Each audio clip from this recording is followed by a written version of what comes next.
Hi dear students, as I have promised you in the class, I am making videos on biomolecules chapter. You know that 9 marks will come from this chapter. I have divided the whole chapter into 4 parts and this is the video of part 1. Here I am discussing vitamins, enzymes and hormones. Vitamins. You can also pronounce it as vitamins. ಈ ವರ್ಡ್ನ ಎಲ್ಲಿ ಕೇಳಿರ್ತೀರಾ? ಮನೇಲಿ ಅಪ್ಪ ಅಮ್ಮ ಹೇಳ್ತಾ ಇರ್ತಾರೆ, ಊಟ ಮಾಡುವಾಗ ನಂಗೆ ಅದು ಬೇಡ ಇದು ಬೇಡ ಅಂತ ಹೇಳೋದು, ಪ್ರಾಪರ್ ಡಯಟ್ ನ ಮೇಂಟೈನ್ ಮಾಡದೇ ಇರೋದು, ಈ ತರ ಎಲ್ಲ ಮಾಡುವಾಗ ಅವ್ರು ಹೇಳ್ತಾರೆ, ನೀನ್ ಇದೇ ತರ ಊಟ ಮಾಡ್ತಾ ಇರೋ, ನಿನ್ನ ಬಾಡಿಗೆ ಬೇಕಾಗಿರೋ ವಿಟಮಿನ್ಸ್ ಎಲ್ಲ ಸಿಗಲ್ಲ, ನಿನ್ ಖಂಡಿತ ಕಾಯಿಲೆ ಬರುತ್ತೆ ಅಂತ. And there 100% correct. ಸಿಂಪಲ್ ಆಗಿ ಹೇಳೋದಾದ್ರೆ, vitamins are the essential nutrients that must be required through diet for the optimum growth and also to maintain the proper health. Text book ಅಲ್ಲಿ ಲಿಟ್ಲ್ ಎಲಾಬರೇಟ್ ಆಗಿ ಕೊಟ್ಟಿದ್ದಾನೆ definition, I have given here. ಅದನ್ನ ಓದ್ಕೊಂಡು ಅಲ್ಲಿರೋ ಹಾಗೆ ಬರೀಬೇಕು. There are many vitamins and they are simply designated by using the alphabets A, B, C, D, E, K, etc. Some of the vitamins have subgroups. For example, vitamin B has B1, B2, B6, B12, etc. ಇಲ್ಲಿ ಕೆಲವು important points ಇದೆ. ನಮ್ಮ ಬಾಡಿಗೆ ಬೇಕಾಗಿರೋ vitamins ನಮ್ಮ ಬಾಡಿನೇ prepare ಮಾಡ್ಕೊಳ್ಳಲ್ಲ. You have to take it from outside. ಹಾಗಾದ್ರೆ ಹೊರಗಡೆ ಯಾರು ಪ್ರಿಪೇರ್ ಮಾಡ್ತಾರೆ? Plants. Plants will prepare almost all the vitamins required by us. So you have to maintain a proper diet. ಹಾಗಾದ್ರೆ ನಮ್ಮ ಬಾಡಿಲಿ ಪ್ರಿಪೇರೇ ಆಗಲ್ವಾ ಸರ್ ಅಂದ್ರೆ ಆಗುತ್ತೆ. ಕೆಲವು vitamins and to the small extent will be prepared by the bacterias present in the gut. ಅಂದ್ರೆ small intestine bacterias prepare ಮಾಡುತ್ತೆ, ಬಟ್ ಅದಷ್ಟು ಸಾಲಲ್ಲ ನಮ್ಗೆ. ನೆಕ್ಸ್ಟ್ ಪಾಯಿಂಟ್ ಹೋಗೋಣ. ಸರ್ ವಿಟಮಿನ್ಸ್ ಒಳ್ಳೇದಲ್ವಾ? ಹಾಗಾದ್ರೆ ಎಕ್ಸೆಸ್ ಆಫ್ ವಿಟಮಿನ್ಸ್ ಒಳ್ಳೇದಾ ಅಂತ ಅಂದ್ರೆ no. Excess of vitamins is harmful. So without the doctor advice, you should not take the vitamin pills. Now let us move on to next topic, classification of vitamins. ನಮ್ಮ ಹತ್ರ ಇರೋ vitamin fat ಅಲ್ಲಿ soluble ಅಥವಾ water ಅಲ್ಲಿ soluble ಅನ್ನೋ basis ಮೇಲೆ we have classified it into 2 groups. First fat soluble vitamins ನೋಡೋಣ. ನೇಮೇ ಹೇಳ್ತಾ ಇದೆ, ಫ್ಯಾಟ್ ಸಾಲ್ಯುಬಲ್ ವಿಟಮಿನ್ ಅಂದ್ರೆ ಏನು? The vitamin is soluble in fat but insoluble in water. ಯಾವ್ದ್ಯಾವುದು? Vitamin A, D, E and K. ಅದು ಎಲ್ಲಿ ಸ್ಟೋರ್ ಆಗುತ್ತೆ ಫ್ಯಾಟ್ ಸಾಲ್ಯುಬಲ್ ಅಂದ್ರೆ? Obviously they will be stored in the liver and adipose tissues. Now let us move on to water soluble vitamins. Water soluble vitamins ಅಂದ್ರೆ ಏನು? Water ಅಲ್ಲಿ dissolve ಆಗೋ vitamins ಏನಂತ ಕರಿತೀವಿ? ವಾಟರ್ ಸಾಲ್ಯುಬಲ್ ವಿಟಮಿನ್ಸ್ ಅಂತ ಕರಿತೀವಿ. Examples ಯಾವುದು? Vitamin B and C. ಇಲ್ಲಿ ಒಂದು ಇಂಪಾರ್ಟೆಂಟ್ ಪಾಯಿಂಟ್ ನೀವು ಅಬ್ಸರ್ವ್ ಮಾಡಬೇಕು. ನಾನು ಆಲ್ರೆಡಿ ಹೇಳಿದ್ದೀನಿ, vitamin B has sub groups B1, B2, B6, B12. ಅದರಲ್ಲಿ ಈ ವಿಟಮಿನ್ B12 ಇದೆಯಲ್ಲ, ಈ ಒಂದು it belongs to the category of vitamin B. It is not water soluble, it is fat soluble. 1 mark question ಅಲ್ಲಿ ಇಲ್ಲಿ tricky ಆಗಿ ಏನಾದ್ರು question ಕೇಳಬಹುದು. You should be aware of it. Vitamin B12 is not water soluble, it is fat soluble. Sir, vitamin B ಮತ್ತೆ C water soluble ಅಂತ ಹೇಳ್ತಾ ಇದ್ದೀರಲ್ಲ, ಹಾಗಾದ್ರೆ ಅದು ಯೂರಿನ್ ಅಲ್ಲಿ ಎಕ್ಸ್ಕ್ರೀಟ್ ಆಗ್ಬಿಡಲ್ವಾ ಅಂತ? ಹೌದು. Since vitamin B and C are water soluble, they will be excreted in urine. So that's why you have to take it in excess. ಇವಾಗ ಇಂಪಾರ್ಟೆಂಟ್ ಕಾನ್ಸೆಪ್ಟ್ ಬಂದ್ವಿ. ನಮ್ಮ ಬಾಡಿಗೆ ಬೇಕಾಗಿರೋ ವಿಟಮಿನ್ಸ್ ಯಾವ್ದು, ಅದ್ರದ್ದು ಫುಡ್ ಸೋರ್ಸ್ ಏನು, ಮತ್ತೆ ಅದ್ರ ಡಿಫಿಷಿಯನ್ಸಿಂದ ನಮ್ಗೆ ಏನ್ ಡಿಸೀಸ್ ಬರುತ್ತೆ ಅಂತ ಈ ಟೇಬಲ್ ಅಲ್ಲಿ ಸಮ್ಮರೈಸ್ ಮಾಡಿದ್ದೀನಿ. ಫಸ್ಟ್ ವಿಟಮಿನ್ ಎ ಇಂದ ಶುರು ಮಾಡೋಣ. ವಿಟಮಿನ್ ಎದು ಫುಡ್ ಸೋರ್ಸಸ್ ಯಾವ್ದು ಅಂದ್ರೆ fish liver oil, carrot, butter, milk. Sir ಅದು ಡಿಫಿಷಿಯನ್ಸಿಂದ ಏನ್ ಡಿಸೀಸ್ ಬರುತ್ತೆ? ಎರಡು ಡಿಸೀಸ್ ನ ಇಲ್ಲಿ ಮೆನ್ಷನ್ ಮಾಡಿದ್ದಾರೆ. ಒಂದು ಜೆರೋಥಾಲ್ಮಿಯಾ, ಇನ್ನೊಂದು ನೈಟ್ ಬ್ಲೈಂಡ್ನೆಸ್. ನೈಟ್ ಬ್ಲೈಂಡ್ನೆಸ್ ನಿಮ್ಗೆ ಗೊತ್ತು, ರಾತ್ರಿ ಹೊತ್ತು ಕರೆಕ್ಟ್ ಆಗಿ ಕಣ್ಣು ಕಾಣಿಸ್ತಾ ಇರಲ್ಲ. ಜೆರೋಥಾಲ್ಮಿಯಾ ಅಂದ್ರೆ ಏನು? ಡ್ರೈ ಐಸ್, ಕಣ್ಣಿನಲ್ಲಿ ತೇವಾಂಶ ಕಡಿಮೆ ಇರೋದು, ಕಣ್ಣು ಉರಿತಾ ಇರೋದು, ಮತ್ತೆ ಕಾರ್ನಿಯಾ ಹಾರ್ಡ್ ಆಗೋದು. This is because of the deficiency of vitamin A. ಅದರದ್ದು medical term xerophthalmia. Next vitamin B1, ಅಲ್ಲಿ ಬ್ರಾಕೆಟ್ ಅಲ್ಲಿ ಥಯಾಮಿನ್ ಅಂತ ಕೊಟ್ಟಿದ್ದೀನಿ. You should be aware of it. ಅದು chemical name vitamin B1. Exam ಅಲ್ಲಿ 1 ಮಾರ್ಕ್ ಕ್ವಶನ್ ಅಲ್ಲಿ ಕೇಳಬಹುದು, thiamine is the chemical name of ಅಂದ್ಬಿಟ್ಟು ಆಪ್ಷನ್ಸ್ ಕೊಟ್ಬಿಡ್ತಾನೆ. Vitamin B1, vitamin B2, vitamin B6, B12 ಅಂತ. ಅದೇ ತರ ಕೆಲವು ವಿಟಮಿನ್ಸ್ ಗೆ ಕೆಮಿಕಲ್ ನೇಮ್ಸ್ ಕೊಟ್ಟಿದ್ದಾನೆ, ಅದನ್ನ ಪ್ರಾಕ್ಟೀಸ್ ಮಾಡಬೇಕು. ವಿಟಮಿನ್ ಬಿ ಒಂದು ಸೋರ್ಸಸ್ ಯಾವ್ದು? ಈಸ್ಟ್, ಮಿಲ್ಕ್, ಗ್ರೀನ್ ವೆಜಿಟೇಬಲ್ಸ್ ಮತ್ತೆ ಸೀರಿಯಲ್ಸ್. ಅದ್ರ ಡಿಫಿಷಿಯನ್ಸಿಂದ ಏನ್ ಡಿಸೀಸ್ ಬರುತ್ತೆ? Berry berry. ಅದ್ರ ಸಿಂಪ್ಟಮ್ಸ್ ಏನೇನು, ಲಾಸ್ ಆಫ್ ಅಪಟೈಟ್, ಹೊಟ್ಟೆ ಹಸುವಾಗದೇ ಇರೋದು, ರಿಟಾರ್ಡೆಡ್ ಗ್ರೋತ್, ಬೆಳವಣಿಗೆ ಕರೆಕ್ಟ್ ಆಗಿ ಆಗದೆ ಇರೋದು. So this is because of the deficiency of B1. Next vitamin B2, ಅದರದ್ದು chemical name riboflavin. Food sources milk, egg white, liver, kidney.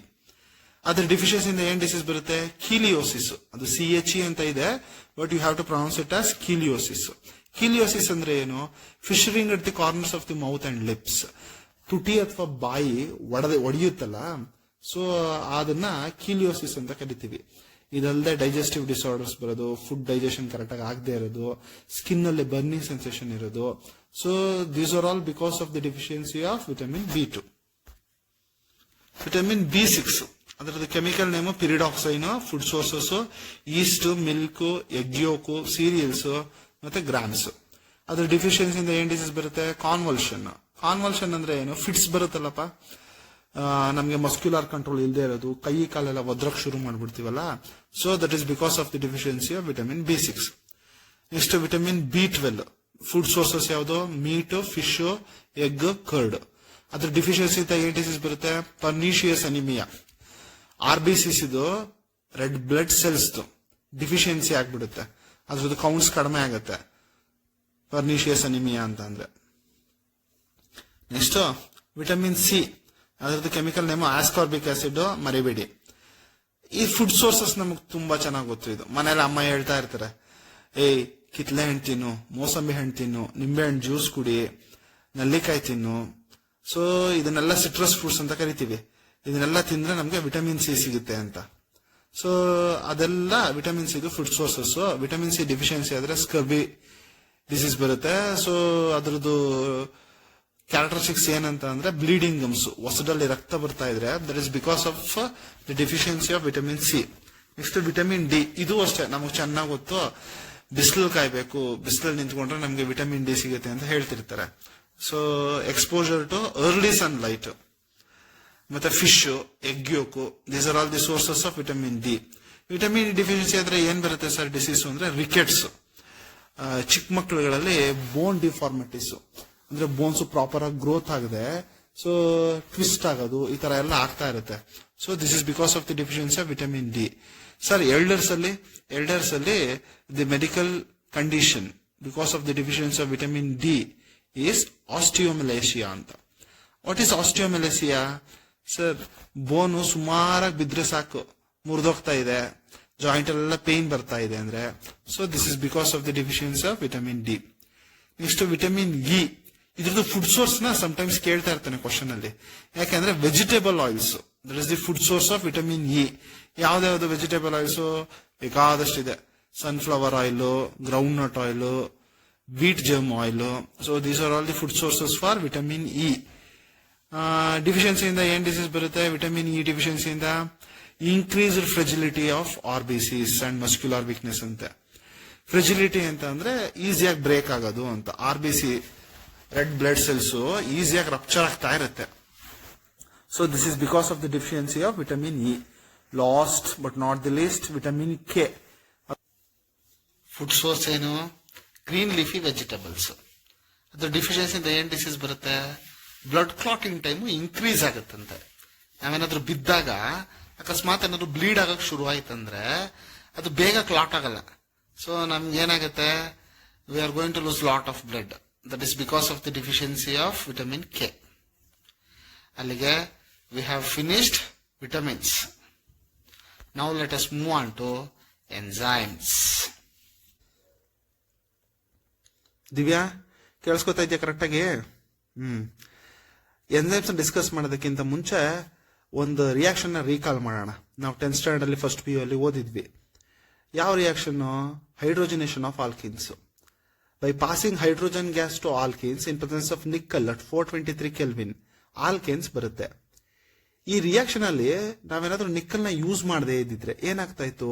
Reaction slow ಆಗಿ proceed ಆಗ್ತಾ ಇತ್ತು. ಮತ್ತೆ 423 ಕೆಲ್ವಿನ್ ಅಂತೂ ಖಂಡಿತ ರಿಯಾಕ್ಷನ್ ಹೋಗ್ತಾ ಇರಲಿಲ್ಲ, ಅದಕ್ಕಿಂತ ಜಾಸ್ತಿ ಟೆಂಪರೇಚರ್ ಬೇಕಾಗ್ತಾ ಇತ್ತು ನಿಮ್ಗೆ. ನಿಕ್ಕಲ್ ಯೂಸ್ ಮಾಡ್ತಿದ್ದಂಗೆನೆ ರಿಯಾಕ್ಷನ್ ಫಾಸ್ಟ್ ಆಗಕ್ಕೆ ಶುರು ಆಯಿತು, ಮತ್ತೆ ಅಟ್ ಲೋವರ್ ಟೆಂಪರೇಚರ್ ಅನ್ನೇ ರಿಯಾಕ್ಷನ್ ಪ್ರೊಸೀಡ್ ಆಯಿತು. So you call nickel as catalyst here. ಅದೇ ತರ ನಮ್ಮ ಬಾಡಿಯಲ್ಲೂ ಬೇಕಾದಷ್ಟು ಕೆಮಿಕಲ್ ರಿಯಾಕ್ಷನ್ಸ್ ಆಗುತ್ತೆ, ಮೆಟಬಾಲಿಸಮ್ಸ್ ಆಗುತ್ತೆ. ಸೊ ಅಲ್ಲಿ ರಿಯಾಕ್ಷನ್ನು ಆಪ್ಟಿಮಲ್ ಕಂಡೀಷನ್ಸ್ ಅಲ್ಲಿ ಮತ್ತೆ ತುಂಬಾ ಫಾಸ್ಟ್ ಆಗಿ ಆಗೋದಕ್ಕೆ ಹೆಲ್ಪ್ ಮಾಡೋದೇನೆ enzymes. So you can consider enzymes as biocatalyst. ಇಲ್ಲಿ ಒಂದಷ್ಟು ಇಂಪಾರ್ಟೆಂಟ್ ಪಾಯಿಂಟ್ಸ್ ಇದೆ, ನೋಡೋಣ. Almost all the enzymes are globular proteins ಅಂತೆ. Chemically enzymes are globular proteins. Next, enzymes are very specific for a particular reaction and for a particular substrate ಅಂತ ಇದೆ. ಹಾಗಂದ್ರೆ ಏನು? ಈಗ ಹೈಡ್ರೋಜನೇಷನ್ ಆಫ್ ಆಲ್ಕಿನ್ಸ್ ಅಲ್ಲಿ ಯಾವ ಕೆಟಲಿಸ್ಟ್ ಯೂಸ್ ಮಾಡಿದ್ವಿ? ನಿಕ್ಕಲ್. ಅದೇ ತರ ಪಾಲಿಮರೈಸೇಷನ್ ರಿಯಾಕ್ಷನ್ ಅಲ್ಲಿ ನಾವು ಜಿಗ್ಲರ್ ನೆಟ್ಟಾ ಕೆಟಲಿಸ್ಟ್ ನ ಯೂಸ್ ಮಾಡ್ತೀವಿ. ಜಿಗ್ಲರ್ ನೆಟ್ಟಾ ಕೆಟಲಿಸ್ಟ್ ನ ತಗೊಂಡ್ಬಂದು ಹೈಡ್ರೋಜನೇಷನ್ ಆಫ್ ಆಲ್ಕಿನ್ಸ್ ಅಲ್ಲಿ ಹಾಕಿದ್ರೆ ರಿಯಾಕ್ಷನ್ ಆಗಲ್ಲ. ಅದೇ ತರ ನಿಕ್ಕಲ್ ಕೆಟಲಿಸ್ಟ್ ನ ತಗೊಂಡೋಗಿ ಪಾಲಿಮರೈಸೇಷನ್ ರಿಯಾಕ್ಷನ್ ಹಾಕಿದ್ರೆ ಆ ರಿಯಾಕ್ಷನ್ ಆಗಲ್ಲ. ಲೈಕ್ ವೈಸ್ ಎನ್ಸೈಮ್ಸು ಅಷ್ಟೇನೆ.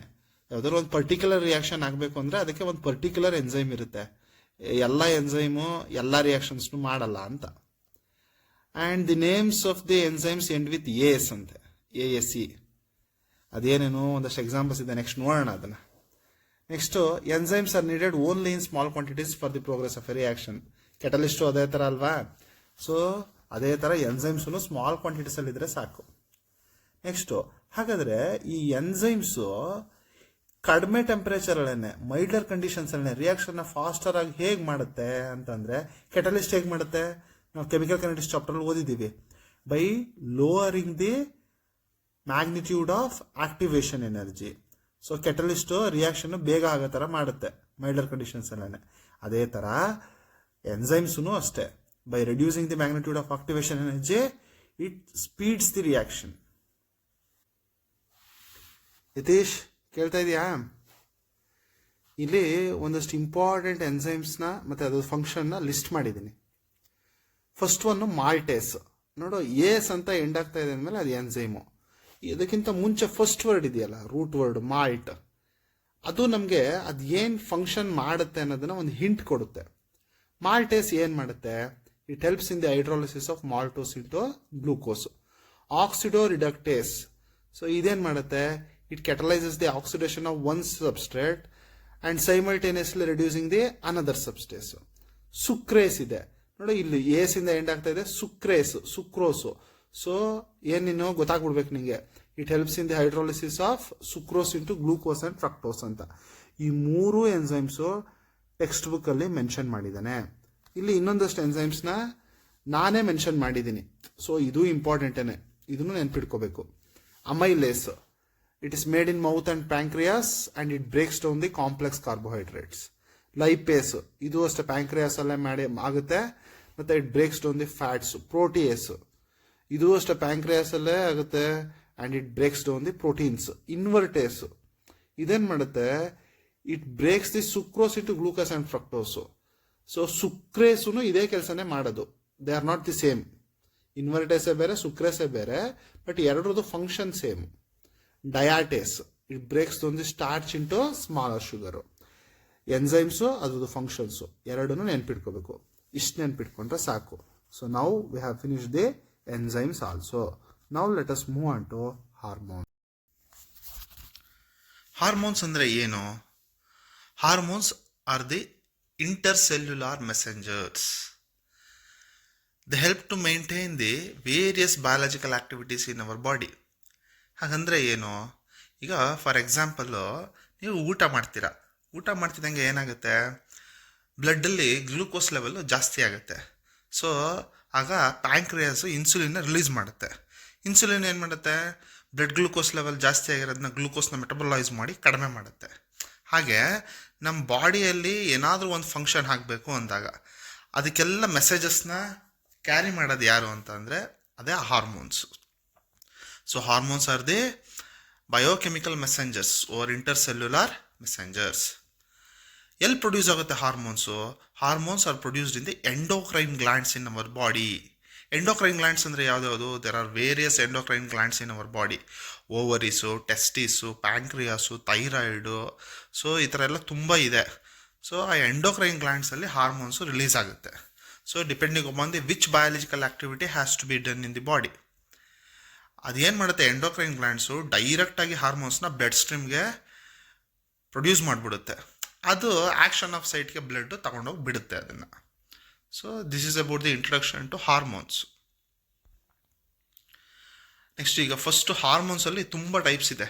Based on their chemical nature, hormones are classified into steroidal hormones, ಅದಾದಮೇಲೆ ಪಾಲಿಪೆಪ್ಟೈಡ್ ಹಾರ್ಮೋನ್ಸ್, ಅದಾದಮೇಲೆ ಅಮೈನೋ ಆ್ಯಸಿಡ್ ಡಿರೈವೇಟಿವ್ ಹಾರ್ಮೋನ್ಸ್, ಆ ಥರ ಎಲ್ಲ ಇದೆ. ಈಗ ಫಸ್ಟು ಸ್ಟಿರಾಯ್ಡಲ್ ಹಾರ್ಮೋನ್ಸ್ನ ಸ್ಟಡಿ ಮಾಡೋಣ. ಸ್ಟಿರಾಯ್ಡಲ್ ಹಾರ್ಮೋನ್ಸ್ ಎಲ್ಲಿ ಪ್ರೊಡ್ಯೂಸ್ ಆಗುತ್ತಂತೆ? It is produced by adrenal cortex ಮತ್ತು ಗೋನಾಟ್ಸು. ಅಡ್ರಿನಲ್ ಕಾರ್ಟೆಕ್ಸು ಒಂದು ಪಕ್ಕಕ್ಕಿರಲಿ, ಇನ್ನೊಂದು ಗೋನಾಟ್ಸ್ ಅಂತ ಇದೆ. ಗೋನಾಟ್ಸ್ ಅಂದರೆ ಯಾವುದಂದರೆ, in males it is a testis and in females it is ovaries. Next steroidal hormones produce in the adrenal cortex. ಮತ್ತೆ ಇನ್ನೊಂದ್ಸಲ ಎಕ್ಸ್ಪ್ಲೈನ್ ಮಾಡ್ತಾ ಇದ್ದೀನಿ. Steroidal hormones it is a type of hormone. ಅದರದ್ದು ಕೆಮಿಕಲ್ ನೇಚರ್ ಏನು? Steroid. Steroidal hormones ಎಲ್ಲಿ produce ಆಗುತ್ತೆ? Adrenal cortex ಮತ್ತು ಗೋನಾಟ್ಸಲ್ಲಿ. ಗೋನಾಟ್ಸ್ ಅಂದರೆ ಏನು? ಮೇಲ್ಸಲ್ಲಿ ಅದು ಟೆಸ್ಟಿಸು, ಫೀಮೇಲ್ಸಲ್ಲಿ ಅದು ಓವರೀಸು. ಫಸ್ಟು ಅಡ್ರಿನಲ್ ಕಾರ್ಟೆಕ್ಸಲ್ಲಿ ಯಾವ ಹಾರ್ಮೋನ್ ರಿಲೀಸ್ ಆಗುತ್ತೆ? ಗ್ಲೂಕೋಕಾರ್ಟಿಕಾಯ್ಡ್ಸ್ ಆ್ಯಂಡ್ ಮಿನರಲೋಕಾರ್ಟಿಕಾಯ್ಡ್ಸು. ಅದೇ ಥರ ಸ್ಟಿರಾಯ್ಡಲ್ ಹಾರ್ಮೋನ್ಸು ಗೋನಾಟ್ಸಲ್ಲಿ ಯಾವ್ದಾದ್ರು ಪ್ರೊಡ್ಯೂಸ್ ಆಗುತ್ತೆ ಅಂದರೆ ಅದು ಆಂಡ್ರೋಜನ್ನು ಮತ್ತು ಈಸ್ಟ್ರೋಜನ್ನು. ಈ ವರ್ಡ್ಸ್ನೆಲ್ಲ ಕೇಳಿರ್ತೀರ ನೀವು. ಅದ್ರದ್ದು ಫಂಕ್ಷನ್ಸ್ ಏನೇನೋ ಅದನ್ನು ನೆಕ್ಸ್ಟ್ ನೋಡೋಣ. Steroidal hormones produced by adrenal cortex. ಯಾವುದು? ಮಿನರಲೋಕಾರ್ಟಿಕಾಯ್ಡ್ಸು ಮತ್ತು ಗ್ಲೂಕೋಕಾರ್ಟಿಕಾಯ್ಡ್ಸ್ ಅಲ್ವಾ? ಅದು ಇದೇನು ಕೆಲಸ ಏನು? Glucocorticoids control the carbohydrate metabolism, modulate the inflammatory reactions and are involved in the reactions to stress. ನಮ್ಮ ಬಾಡಿಯಲ್ಲಿ ಗ್ಲೂಕೋಸ್ ಲೆವೆಲ್ ಜಾಸ್ತಿ ಆಗ್ತಿದ್ದಂಗೆ ಗ್ಲೂಕೋಕಾರ್ಟಿಕಾಯ್ಡ್ಸೂ ಫಂಕ್ಷನಿಂಗ್ ಶುರು ಮಾಡುತ್ತೆ. So it tries to metabolise the carbohydrates. Inflammatory reactions ಏನಾದರೂ ಆದಾಗ ಮತ್ತು ಸ್ಟ್ರೆಸ್ ಆದಾಗ, ಸೊ ಅದಕ್ಕೆಲ್ಲ ಏನೇನು ಫಂಕ್ಷನಿಂಗ್ನ ಮಾಡಬೇಕು, ನಮ್ಮ ಬಾಡಿನ ಹೇಗೆ ಪ್ರಿಪೇರ್ ಮಾಡಬೇಕು, ಅದಕ್ಕೆಲ್ಲ ಗ್ಲೂಕೋಕಾರ್ಟಿಕಾಯ್ಡ್ಸು ಸಪೋರ್ಟ್ ಮಾಡುತ್ತೆ. ನೆಕ್ಸ್ಟು ಮಿನರಲೋಕಾರ್ಟಿಕಾಯ್ಡ್ಸು. ಅದ್ರ ಕೆಲಸ ಏನು ಅಂತಂದರೆ, they control the level of excretion of water and salt by the kidney. ನಮ್ಮ ಬಾಡಿಗೆ ಎಷ್ಟು ಸಾಲ್ಟ್ ಕಂಟೆಂಟ್ ಬೇಕು, ವಾಟರ್ ಕಂಟೆಂಟ್ ಬೇಕು, ಅದನ್ನೆಲ್ಲ ಬ್ಯಾಲೆನ್ಸ್ ಮಾಡಿ ಎಕ್ಸ್ಕ್ರಿಷನಲ್ಲಿ ಅದನ್ನು ಕಳಿಸಿ ಸೊ ಅದನ್ನು ಮೇಂಟೈನ್ ಮಾಡುತ್ತೆ. So these are the two functions of glucocorticoids and mineralocorticoids. If adrenal cortex does not function properly, ಆವಾಗ ನಮಗೆ ಆಡಿಸನ್ ಡಿಸೀಸ್ ಅಂತ ಬರುತ್ತಂತೆ. ಅಡ್ರಿನಲ್ ಕಾರ್ಟೆಕ್ಸ್ ಕರೆಕ್ಟಾಗಿ ವರ್ಕ್ ಆಗಲಿಲ್ಲ ಅಂತಂದರೆ ಗ್ಲೂಕೋಕಾರ್ಟಿಕಾಯ್ಡ್ಸು ಮಿನರಲೋಕಾರ್ಟಿಕಾಯ್ಡ್ಸು ರಿಲೀಸ್ ಆಗಲ್ಲ. ಅದು ರಿಲೀಸ್ ಆಗಲ್ಲ ಅಂದಮೇಲೆ ನಮ್ಮ ಬಾಡಿ ಏನಾಗುತ್ತೆ, ಆ ಎಕ್ಸ್ಟರ್ನಲ್ ಸ್ಟಿಮ್ಯುಲಸ್, ಎಕ್ಸ್ಟರ್ನಲ್ ಸ್ಟ್ರೆಸ್ ಆದಾಗ ಅಥವಾ ನಮ್ಮ ಬಾಡಿಯಲ್ಲಿ ಸಾಲ್ಟು ಮತ್ತು ವಾಟರ್ ಲೆವೆಲ್ನ ಮೇಂಟೈನ್ ಮಾಡೋಕ್ಕೆ ಆಗಲ್ಲ ಅದ್ರ ಕೈಲಿ. ಸೊ ಆ ಡಿಸೀಸ್ನ ಏನಂತ ಕರಿತೀವಿ ಅಂದರೆ Addison disease. So it is Addison disease ಅಂದರೆ ಏನು? ಆಡಿಸನ್ ಡಿಸೀಸ್ ಆದವ್ರಿಗೆ ಹೈಪೋಗ್ಲೈಸಿಮಿಯಾ ಅಂತ ಆಗುತ್ತೆ. ಹೈಪೋಗ್ಲೈಸಿಮಿಯಾ ಅಂದರೆ ಏನು? ಗ್ಲೂಕೋಸ್ ಲೆವೆಲು ಬಾಡಿಯಲ್ಲಿ ಕಡಿಮೆ ಆಗೋದು, ವೀಕ್ ಆಗ್ತಾರೆ, ಸ್ಟ್ರೆಸ್ ಬಂದಾಗ ಅವ್ರಿಗೆ ತಡ್ಕೊಳಕ್ಕಾಗಲ್ಲ, ಸಣ್ಣ ಪುಟ್ಟದಕ್ಕೂ ಸ್ಟ್ರೆಸ್ ಆಗ್ತಾ ಇರ್ತಾರೆ. ಸೊ ಈ this is fatal unless you treated it by glucocorticoids and mineralocorticoids. Fatal ಅಂದರೆ ಏನು? ಸತ್ತೋಗ್ಬೋದು ಮನುಷ್ಯ ಅಂತ. So this is about the hormones released by adrenal cortex. Next hormones released by gonads. ಆಗಲೇ ಹೇಳಿದೆ ಆಂಡ್ರೋಜನ್ನು ಮತ್ತು ಈಸ್ಟ್ರೋಜನ್ನು. ಗೋನಾಟ್ಸ್ ಅಂದರೆ ಯಾವುದು? ಮೇಲ್ಸಲ್ಲಿ ಅದು ಟೆಸ್ಟಿಸು, ಫೀಮೇಲ್ಸಲ್ಲಿ ಓವರೀಸು. ಮೇಲ್ ಸೆಕ್ಸ್ ಹಾರ್ಮೋನ್ಸು ಬರೋಣ ಈಗ. ಅಂದರೆ ಟೆಸ್ಟಿಸಲ್ಲಿ ಯಾವ್ಯಾವ ಹಾರ್ಮೋನ್ಸ್ ರಿಲೀಸ್ ಆಗುತ್ತೆ ಅಂತ. ಆಂಡ್ರೋಜನ್ನು ಮತ್ತು ಟೆಸ್ಟೋಸ್ಟಿರಾನು. ಆಂಡ್ರೋಜನ್ ಅಂದ್ರೆ it is A group of male sex hormones. ಅದರಲ್ಲೇ ಟೆಸ್ಟೋಸ್ಟಿರಾನು, ಡೈಹೈಡ್ರೋ ಟೆಸ್ಟೋಸ್ಟಿರಾನು, ಆ ಥರ ಎಲ್ಲ ತುಂಬ ಬರುತ್ತೆ. ಸೊ ಆ ಗ್ರೂಪ್ ಆಫ್ ಆಟಮ್ಸ್ ಯಾವುದು ಹಾರ್ಮೋನ್ಸ್ ಇದೆಯಲ್ಲ ಟೆಸ್ಟಿಸಲ್ಲಿ ರಿಲೀಸ್ ಆಗೋದು, ಅದ್ರದ್ದು ಕೆಲಸ ಏನು ಅಂತಂದರೆ they are the male sex hormones required for the development of male reproductive system and secondary sexual characteristics. Androgen. Testosterone ಕೆಲಸ ಏನು? ಅದನ್ನು ಆಲ್ಮೋಸ್ಟ್ ಸೇಮ್ ಕೆಲಸನೇ ಮಾಡೋದು. It is responsible for the development of secondary male characteristics. Secondary male characteristics ಅಂದರೆ ಏನು? Deep voice ಹೊಡಿತು ಅಂತ ಹೇಳ್ತಾರಲ್ಲ ಅದು, ಫೇಶಿಯಲ್ ಏರ್, ಮುಖದ ಮೇಲೆ ಗಡ್ಡ ಮೀಸೆ ಬರೋದು, ಜನರಲ್ ಫಿಸಿಕಲ್ ಕಾನ್ಸ್ಟಿಟ್ಯೂಷನ್, ನಮ್ಮ ಬಾಡಿ ಒಂಥರ ಎನ್ಲಾರ್ಜ್ ಆಗಿ ಫಿಟ್ ಆಗೋದು. So these are all because of the sex hormones, male sex hormones, androgens and testosterone. ಅವನ ಎಕ್ಸಾಂಪಲ್ ಏನು ಕೇಳ್ತಾನೆ ಅಂದರೆ ಆಂಡ್ರೋಜನ್ದು ಫಂಕ್ಷನ್ ಏನು, ಟೆಸ್ಟೋಸ್ಟಿರಾನ್ದು ಫಂಕ್ಷನ್ ಏನು, ಅದು ಎಲ್ಲಿ ಪ್ರೊಡ್ಯೂಸ್ ಆಗುತ್ತೆ, ಅದು ಆ ಹಾರ್ಮೋನ್ದು ಟೈಪ್ ಯಾವುದು, ಸ್ಟಿರಾಯ್ಡಲ್ ಹಾರ್ಮೋನು, ಈ ಥರ ಎಲ್ಲ ಕ್ವಶನ್ಸ್ ಬರುತ್ತೆ. Next ಈಸ್ಟ್ರೋಜನ್ನು. Similar to androgen, estrogens are the female sex hormones, and it is responsible for the secondary female characteristics and participates in the control of menstrual cycle. ಕರೆಕ್ಟಾಗಿ ಆಗೋದಕ್ಕೆ, ಸೆಕೆಂಡ್ರಿ ಫಿಮೇಲ್ ಕ್ಯಾರೆಕ್ಟರಿಸ್ಟಿಕ್ಸ್ ಡೆವಲಪ್ ಆಗೋದಕ್ಕೆ estrogen help ಮಾಡುತ್ತೆ. Next progesterone is also a female sex hormone. ಅದೆಲ್ಲಿ produce ಆಗುತ್ತೆ? ಓವರಿಯಲ್ಲೇ. So ಅದು ಏನಕ್ಕೆ ಬೇಕು ಪ್ರೊಜೆಸ್ಟ್ರಾನ್ ಅಂತಂದರೆ, ಇದನ್ನು 1 ಮಾರ್ಕ್ ಕ್ವಶನಲ್ಲಿ ಕೇಳಿದ್ದ ಪ್ರಿಪ್ರೇಟರ್ಲಿ. Progesterone will be responsible for preparing uterus for the implantation of fertilised egg. Sperm egg ಎರಡು ಮೀಟ್ ಆದಮೇಲೆ ಅದು ಫರ್ಟಿಲೈಸ್ಡ್ ಎಗ್ ಆಗುತ್ತೆ. ಆ fertilised egg will travel from ovary to the uterus. ಆ ಯುಟೆರಸಲ್ಲಿ ಅದು ಇಂಪ್ಲಾಂಟ್ ಆಗಬೇಕು, ಅದಕ್ಕೆ ಅಟ್ಯಾಚ್ ಆಗಬೇಕು. ಸೊ ಆ ಅಟ್ಯಾಚ್ ಆಗಬೇಕಂತಂದರೆ ನಮಗೆ ಪ್ರೊಜೆಸ್ಟ್ರಾನ್ ಬೇಕು. Next thyroxine is a hormone produced in the thyroid gland. Thyroid ಅಂತಿದ್ದಂಗೆ ನಿಮಗೆ ಗೊತ್ತಾಗ್ಬಿಡ್ಬೇಕು, ಓಹೋ, so this is a disease which specially occurs in the females than the males. ಏನದು ಹಂಗಂತ ಹುಡುಗರಲ್ಲಿ ಬರಲ್ವಾ ಸರ್ ಅಂದರೆ, ಹುಡುಗರಲ್ಲೂ ಬರುತ್ತೆ, ಬಟ್ ಇಟ್ ಇಸ್ ರೇರ್. ಹೆಣ್ಮಕ್ಳಲ್ಲಿ ಈಗ ಇದು ಕಾಮನ್ ಡಿಸೀಸ್ ಆಗಿಬಿಟ್ಟಿದೆ, ಥೈರಾಯ್ಡ್ ಅಂತ ಹೇಳ್ತಾರೆ. ಸೊ ಥೈರಾಯ್ಡ್ ಬರೋದು ಯಾಕೆ ಅಂತ ಅಂದರೆ, ಥೈರಾಯ್ಡ್ ಇಸ್ ಎ ಗ್ಲ್ಯಾಂಡ್. ಅಲ್ಲಿ ಥೈರಾಕ್ಸಿನ್ ಅಂತ ಒಂದು ಹಾರ್ಮೋನ್ ರಿಲೀಸ್ ಆಗುತ್ತೆ. ಆ ಹಾರ್ಮೋನು ಇಂಬ್ಯಾಲೆನ್ಸ್ ಆಯಿತು ಅಂದರೆ ಬಾಡಿಯಲ್ಲಿ ಥೈರಾಯ್ಡ್ ಬರುತ್ತೆ. ಇಂಬ್ಯಾಲೆನ್ಸ್ ಆಗೋದು ಅಂದ್ರೇನು? ಕೆಲವರಲ್ಲಿ ಜಾಸ್ತಿ ರಿಲೀಸ್ ಆಗುತ್ತೆ, ಕೆಲವರಲ್ಲಿ ಕಡಿಮೆ ರಿಲೀಸ್ ಆಗುತ್ತೆ. ಅದನ್ನು ನೆಕ್ಸ್ಟ್ ಓದೋಣ. ಥೈರಾಕ್ಸಿನ್ದು ಕೆಮಿಕಲ್ ನೇಚರ್ ಏನು ಅಂತಂದರೆ, it is A amino acid derivative. Tyrosine ಗೊತ್ತಲ್ವ ನಿಮಗೆ? ಆ ಟೈರೋಸಿನ್ ಅಂತ ಒಂದು ಅಮೈನೋ ಆ್ಯಸಿಡ್ ಇದೆ, ಅದ್ರದ್ದು ಅಯೋಡಿನೇಟೆಡ್ ಡಿರೈವೇಟಿವ್ ಇದು. ನಾವು ಮುಂಚೆ ಓದಿದ್ವಲ್ಲ, ಮಿನರಲೋಕಾರ್ಟಿಕಾಯ್ಡ್ಸು, ಗ್ಲೂಕೋಕಾರ್ಟಿಕಾಯ್ಡ್ಸು, ಮತ್ತು ಆಂಡ್ರೋಜನ್ನು, ಈಸ್ಟ್ರೋಜನ್ನು, ಪ್ರೊಜೆಸ್ಟ್ರಾನು, ಅದೆಲ್ಲ ಹಾರ್ಮೋನ್ಸೇನೆ. ಯಾವ ಹಾರ್ಮೋನ್ಸ್ ಅದು? ಸ್ಟಿರಾಯ್ಡಲ್ ಹಾರ್ಮೋನ್ಸು. ಇದ್ರದ್ದು ಕೆಮಿಕಲ್ ನೇಚರ್ ಅದು ಸ್ಟಿರಾಯ್ಡ್ ಅದು. ಅದೇ ಥರ thyroxine is A iodine derivative of amino acid tyrosine. Next ಈ ಹಾರ್ಮೋನಿಂದ ಏನೇನು ಪ್ರಾಬ್ಲಮ್ ಆಗುತ್ತೆ ನೋಡೋಣ. ಅಕಸ್ಮಾತ್ ಈ ಹಾರ್ಮೋನು ನಮ್ಮ ಬಾಡಿಯಲ್ಲಿ ಪ್ರೊಡ್ಯೂಸ್ ಆಗೋದು ಕಡಿಮೆ ಆಗೋಯ್ತು ಅಂತ ಅಂದ್ಕೊಳ್ಳೋಣ, ಅಂದರೆ ಲೋ ಲೆವೆಲಲ್ಲಿ ಪ್ರೊಡ್ಯೂಸ್ ಆಗ್ತಾ ಇದೆ ಅಂತ ಅಂದ್ಕೊಳ್ಳೋಣ. ಅದನ್ನು ಹೈಪೋಥೈರಾಯ್ಡಿಸಮ್ ಅಂತ ಕರಿತೀವಿ. ಹೈಪೋಥೈರಾಯ್ಡಿಸಮ್ ಆದರೆ ಏನಾಗುತ್ತೆ ಅಂದರೆ, ಲೆಥರ್ಜಿನೆಸ್ ಬರುತ್ತೆ ನಮ್ಮ ಬಾಡಿಗೆ, ಒಬೆಸಿಟಿ ಬರುತ್ತೆ. ಲೆಥರ್ಜಿನೆಸ್ ಅಂದ್ರೇನು? ಸೋಮಾರಿತನ ಬರೋದು, ನಮ್ಮ ಬಾಡಿ ದಪ್ಪ ಆಗೋಕ್ಕೆ ಶುರು ಆಗುತ್ತೆ. So this is because of hypothyroidism. So ನಮಗೆ ಹಾರ್ಮೋನ್ಸ್ ಪ್ರೊಡ್ಯೂಸ್ ಆಗೋದು ಕಡಿಮೆ ಆಗಿದೆ ಅಂತಂದರೆ ಏನು ಮಾಡಬೇಕು? ಹಾರ್ಮೋನ್ನ ಜಾಸ್ತಿ ಸೆಕ್ರೇಟ್ ಆಗೋ ಥರ ಮಾಡಬೇಕು. ಹಾರ್ಮೋನ್ ಜಾಸ್ತಿ ಸೆಕ್ರೇಟ್ ಆಗಬೇಕು ಅಂತಂದರೆ ನಮ್ಮ ಬಾಡಿಗೆ ಅಯೋಡಿನ್ ಬೇಕು. ಸೊ ನಾವು ಕೆಲವು ಅಡ್ವರ್ಟೈಸ್ಮೆಂಟ್ನ ನೋಡಿರ್ತೀವಿ, ಟಾಟಾ ಉಪ್ಪು, ದೇಶದ ಉಪ್ಪು, ಅಯೋಡಿನ್ ಯುಕ್ತ ಉಪ್ಪು, ಅದನ್ನೇ ಯೂಸ್ ಮಾಡಿ ಅಂತ ಎಲ್ಲ ಅಡ್ವರ್ಟೈಸ್ ಬರ್ತಾ ಇರುತ್ತೆ.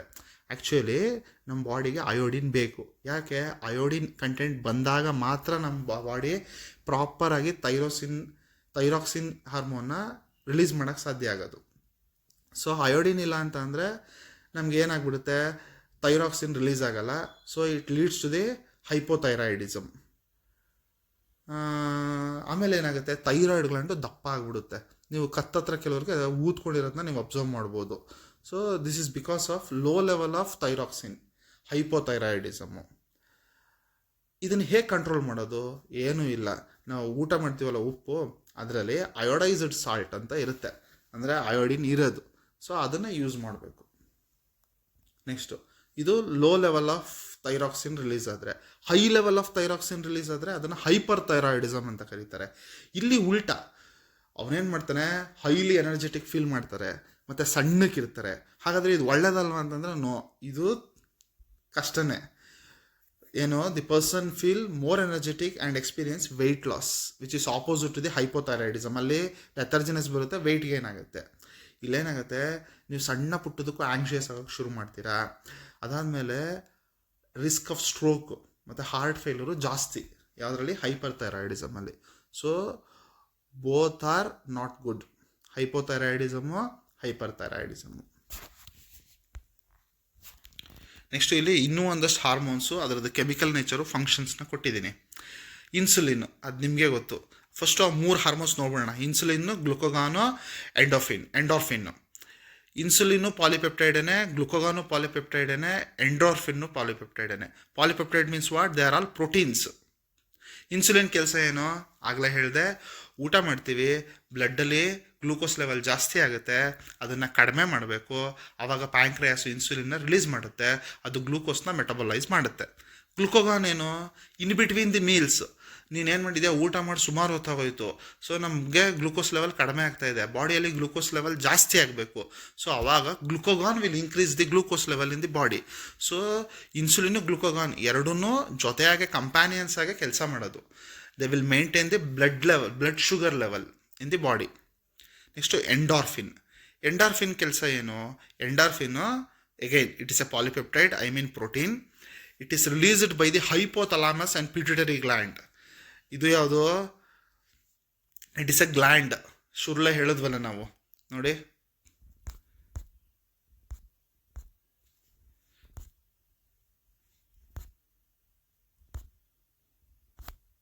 ಏನು ಹೇಳಿದ್ವಿ, hormones are produced in the endocrine glands ಅಂತ.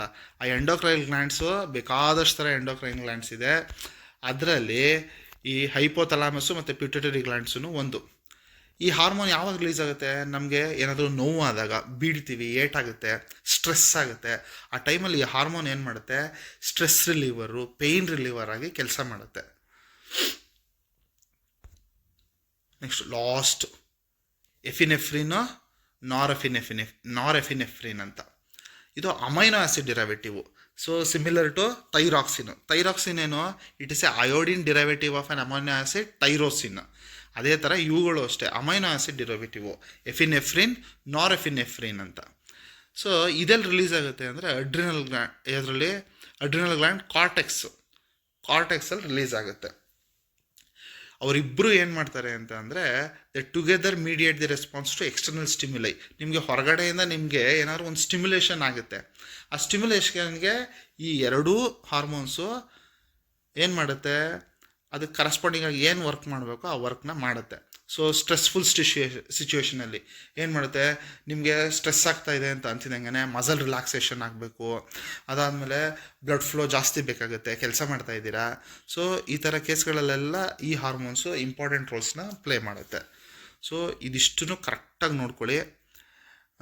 ಈ ಫಸ್ಟು ಈ ಮೂರು ಯಾವುದು, vitamins, enzymes, hormones. So next ಕ್ಲಾಸಲ್ಲಿ ಇನ್ನು ಬೇರೆ ವಿಡಿಯೋ ಬಿಡ್ತೀನಿ. So this is the first video, and totally you have 4 videos, and you are going to get 9 marks if you study these 4 videos properly. Sir, ಓದೋದಕ್ಕೆ ಎಲ್ಲಿ ಓದಬೇಕು, notes ಕೊಟ್ಟಿದ್ದಾನಲ್ಲ ಅಲ್ಲಿ ಓದಬೇಕು.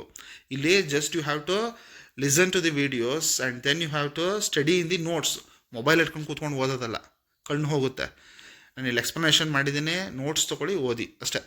Thank you.